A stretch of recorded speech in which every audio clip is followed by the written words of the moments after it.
guys, we are here for Happyland on the Santa Monica Pier with Katherine. How's it going today? It's going wonderfully. We have a beautiful day here. I'm with my happy fam. It's a good day. I know, it's perfect. Tell us a little bit about your character in Happyland. So I play Harper Monroe, and she is this fun, flamboyant girl who just loves to live life as it comes to her. She really loves to live in the moment. She's really passionate and follows her heart.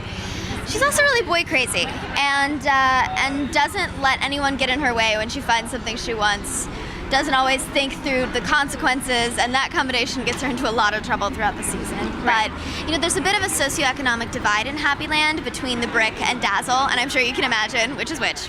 Harper's parents get promoted from the Brick to working in the corporate part of Happyland, so they move to Dazzle, and Harper gets a glimpse at all of the glitz and glam that goes along with that, and sees an opportunity for herself to move up the Happyland hierarchy. Right. But she's been dating Will for years, who is a Bricker through and through, totally not comfortable in Dazzle, and their relationship was really tested. So she has to make a choice whether she wants to stick with Will and her old friends, or try and move on to something different. Yeah, when I read about Dazzle, I was like, that sounds like a pretty cool, fun little town. Can you tell us a bit about it? I mean, do any of the scenes take place in the town, or is it mostly just talked about? There are a few scenes that take place. There's a few Dazzle parties that you see, and you see Harper's house and Ian's house. Ian also lives in Dazzle, being that his parents own the park. Right. But it's crazy. It's sort of the Beverly Hills of Happyland. Yeah. The Beverly Hills of the Calabasas, I guess. Okay. So it's very upper class, very swanky, very a lot of kids with way too much, going on. Yeah. Way too much money, probably. And to the two, I mean, obviously, though, the two towns, they interact with each other. Absolutely. Harper's kind of the bridge between the two, because she grew up in the Brick, and she's a newcomer to Dazzle, but she fits in right away. Yeah. So there's that dichotomy for her, and she really has to figure out where her loyalties lie and where she wants to be. Awesome. Well, tell me a little bit about yourself. Like, have you ever wanted to work in an amusement park, or thought about being a Disney princess? I am a huge fan of fairy tales. I love fairy tales ever since I was little. I've always played pretend. I always dressed up. I was always in a princess dress and little plastic heels and earrings of some sort, right?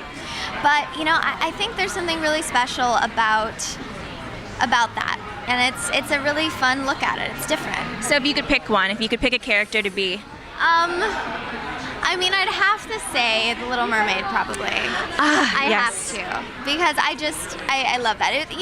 Between my three favorites were Pocahontas, Mulan, and Ariel growing up. So. Well, you definitely would fit into Ariel better.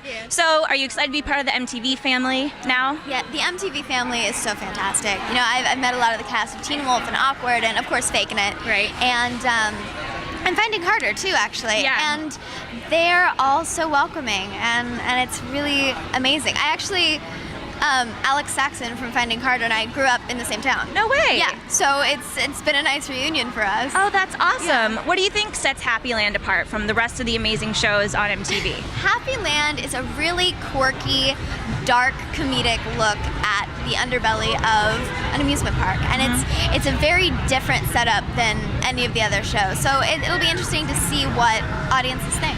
Yeah, well, I'm really excited about it. Thank you guys, and thank you, Katherine. It was really great to meet you, and I cannot wait to see what happens with you and your character in the show.